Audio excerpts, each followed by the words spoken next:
विष्णु का परित्याग कर। मैं भगवान विष्णु को अपना शत्रु कदापि नहीं मानता। भगवान को छोड़ दो।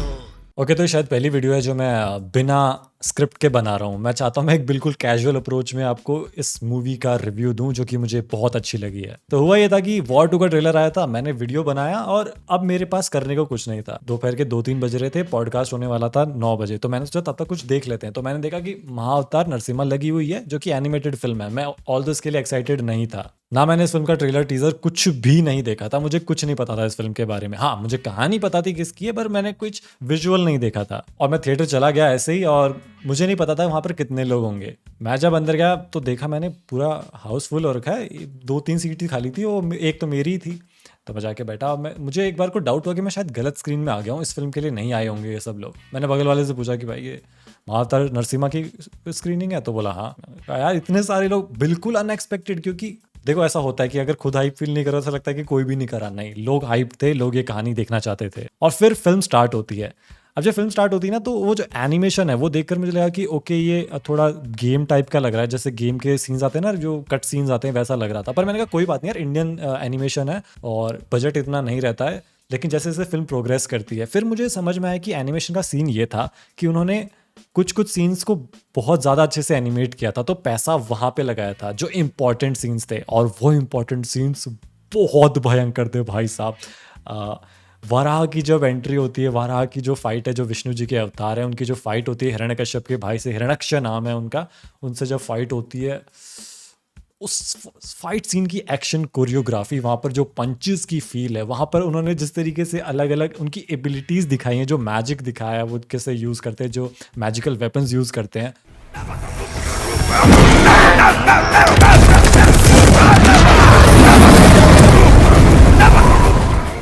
वो मास सिनेमा था यार। मतलब ऑल्दो ऐसा भी नहीं था कि उन्होंने डिसरिस्पेक्ट किया हो इस कहानी को या किसी भगवान को डिसरिस्पेक्ट किया हो, ऐसा बिल्कुल नहीं था। लेकिन उन्होंने साथ में मास सिनेमा भी दिखा दिया था। तो कहानी थी ये प्रहलाद की, जो कि हिरण्यकश्यप के पुत्र थे। हिरण्यकश्यप ने विष्णु जी को अपना सबसे बड़ा दुश्मन मान लिया था क्योंकि वो असुर था एक और विष्णु जी देवता थे। और उसने खूब तपस्या करके ब्रह्मा जी से वरदान भी ले लिया था कि कोई उसको मार नहीं सकता, वो अमर है और सब उसकी पूजा करेंगे। ये वो हुआ ये कि हिरण्यकश्यप का पुत्र प्रहलाद, जो कि हम जानते हैं अच्छे से कौन है, वो विष्णु जी के बहुत बड़े भक्त निकले। और ये बात बिल्कुल सहन नहीं होती हिरण्यकश्यप से।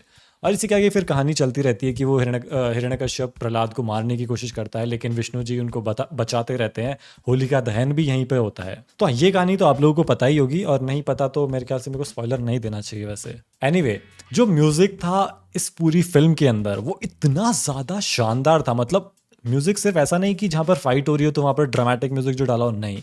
जो सॉन्ग्स थे, जो उनकी लिरिक्स थी, जो वहाँ पर म्यूजिक था, इट वॉज परफेक्ट यार। जब प्रहलाद अपनी गीत गा रहे हैं, वो विष्णु जी को याद कर रहे हैं, विष्णु जी की भक्ति कर रहे हैं, आप वो फील कर सकते हो। देखो यहाँ पे ये मैटर नहीं करता कि आप भगवान में बिलीव करते हो या नहीं करते हो, आप बिलीवर हो या नहीं हो, इसका कोई ये लेना देना नहीं है इस चीज से। स्टोरी में ही इतना ज्यादा कन्विक्शन है कि आपको रियल लगने लगा कि ओके ऐसा हुआ होगा सच में। अगर आप बिलीव करते हो तो बहुत ही अच्छी बात है, आप वहां पर हाथ जोड़ के बैठे रहोगे। अगर आप बिलीव नहीं करते हो तो यू विल बी अमेज्ड। इन्होंने ना 2 घंटे और 15 मिनट की फिल्म बनाई है। मुझे लग रहा था कि रन टाइम लंबा है, लेकिन देखा जाए तो कहानी को इतना टाइम चाहिए था। इन्होंने पूरी कहानी बताई है प्रहलाद की। लेकिन मुझे एक चीज पर ऐसा लगा कि इन्होंने शुरुआत में थोड़ा ओरिजिन बताने में थोड़ी सी दिक्कत तो करी है। मतलब मैं बताता हूँ क्या हुआ। तो जहां तक मुझे पता है तो हिरण्यकश्यप के पिताजी की काफी सारी वाइफ्स थी। उनमें से 2 का नाम था दिति और एक का नाम था अदिति। तो अदिति के जो बच्चे थे ना, वो देवता थे और बहुत पावरफुल थे। तो दिति को इस बात से शायद से जलन होती थी और वो भी चाहती थी कि उसके भी बच्चे हों, वो भी देवता बने और बहुत पावरफुल हो। उस दिति को यहाँ पर दिखाया गया है, लेकिन फिल्म में अदिति को नहीं दिखाया गया। कोई बात नहीं, लेकिन दिति को बच्चे क्यों चाहिए थे उसका रीज़न यहाँ पर चेंज कर दिया।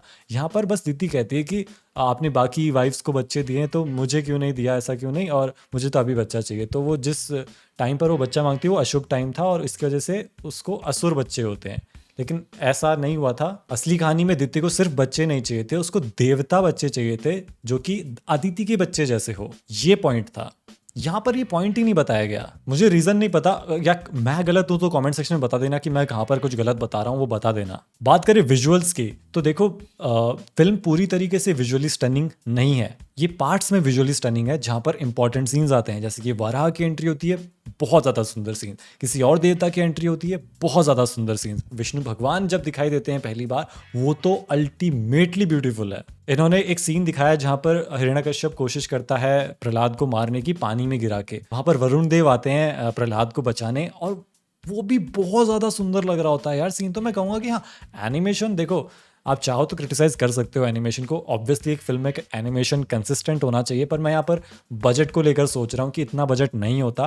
ऊपर से जिस तरीके की स्टोरी बताना चाह रहे थे, अगर पूरी फिल्म में कॉन्स्टेंट एनिमेशन रखते, वो भी टॉप नॉच, तो बहुत पैसा लगता। तो अगर विजुअल्स को साइड में रखें और स्टोरी मतलब कोर थीम की बात करें, यहाँ पर यह था कि हिरण्यकश्यप के पास बहुत ताकत थी, विष्णु भगवान के पास बहुत ताकत थी। हिरण्यकश्यप कहता है कि अगर मेरे पास बहुत ताकत है तो मैं सब पर रूल कर सकता हूँ, मैं अत्याचार कर सकता हूँ, और अगर मैं ताकतवर हूं तो मुझे वीक को प्रोटेक्ट करना मेरी ड्यूटी नहीं है। जो भी वीक है ना, वो अपना ध्यान खुद रखे, नहीं रख सकता तो उसका वो मरना डिजर्व करता है। और वो अपनी इस आइडियोलॉजी को बाकी लोगों पे भी थोपता था जो कि उसके किंगडम में थे। लेकिन प्रहलाद इस चीज को अलग तरीके से समझते थे। वो ताकतवर थे, लेकिन उनका ये मानना था कि अगर मैं ताकतवर हूं तो मेरा काम है दूसरे लोगों को प्रोटेक्ट करना। वो एक ज्यादा बड़ा काम है, वो ज्यादा स्ट्रेंथ डिमांड करता है। तो ये जो आइडिया है, ये जो फिलॉसफी है ना, इसको समझाने के लिए भी काफी सारे सीन्स डाले गए हैं प्रहलाद के थ्रू। प्रहलाद की जब बात होती है उनके बाकी दोस्तों से, तो उनके दोस्तों की भी वही आइडियोलॉजी होती है जो हिरण्यकश्यप की थी, और कैसे वो उस आइडियोलॉजी को चेंज करते हैं over the period of time. ऐसा नहीं कि एक बार में चेंज हो गई हो, कुछ कैरेक्टर्स की आइडियोलॉजी चेंज होने में बहुत टाइम लगा था। यहाँ तक कि जो पूरे किंगडम में असुर लोग थे ना, जो काम करते थे हिरण्यकश्यप के लिए, और वो भी कुछ खास लोग नहीं थे, उनकी मेंटेलिटी अच्छी नहीं थी, प्रहलाद ने उनको भी बदल दिया था। उनका भी हृदय परिवर्तन होता है। याद, मूवी की शुरुआत एक्शन पैक्ड, मूवी का क्लाइमैक्स एक्शन पैक्ड, और बीच में होती है फिलोसॉफिकल बातें, और साथ ही में भक्ति की बातें भी होती है, डिवोशन की बातें भी होती है, फेथ की बातें होती है कि फेथ रखना कितना इंपॉर्टेंट है। तो देखो, इंडियन एनिमेशन स्टैंडर्ड के हिसाब से मैंने ऐसी फिल्म शायद पहले नहीं देखी। मैं बाल हनुमान वगैरह की बात करना चाहूँगा, वो मैंने बचपन में देखी थी, वो मुझे बहुत अच्छी भी लगी थी, लेकिन ये ग्रैंड था, ये कुछ ग्रैंड था। और इसको आप कह लो कि ये एक अच्छा अटेम्प्ट भी था। ऐसा अटेम्प्ट नहीं किया जाता। हम लोग हाल ही में डिस्कस कर रहे थे कि इंडियन एनिमेशन से क्या ही आता है, अजीब अजीब सी फिल्में आती हैं जो उनका अजीब सा ही कॉन्सेप्ट होता है। ये हुई ना स्टोरी, ये हमारी कहानी है, ये हमारी हिस्ट्री है। अगर इस पे फिल्म बनेगी, हमारी मतलब लोर तो भाई इतनी सारी है। कमी कहाँ पर आ रही है? डिवोशन में, कि कोई डिवोशन के साथ में ऐसे प्रोजेक्ट्स को नहीं बनाता, या फिर ऐसे प्रोजेक्ट्स ग्रीन लिट ही नहीं होते। लेकिन यहाँ पर आपको कंप्लीट डिवोशन मिलेगा। ऐसा लगेगा जिसने बनाया है वो बहुत बड़ा भक्त है।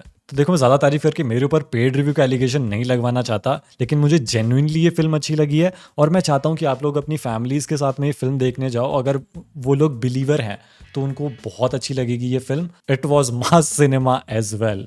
तो आप लोगों ने अगर ये फिल्म देखी है तो बताना कमेंट सेक्शन में आपको कैसी लगी, आपको क्या कमियां लगी, आपको क्या अच्छा लगा, और मैं आपको मिलूंगा अगली वीडियो में।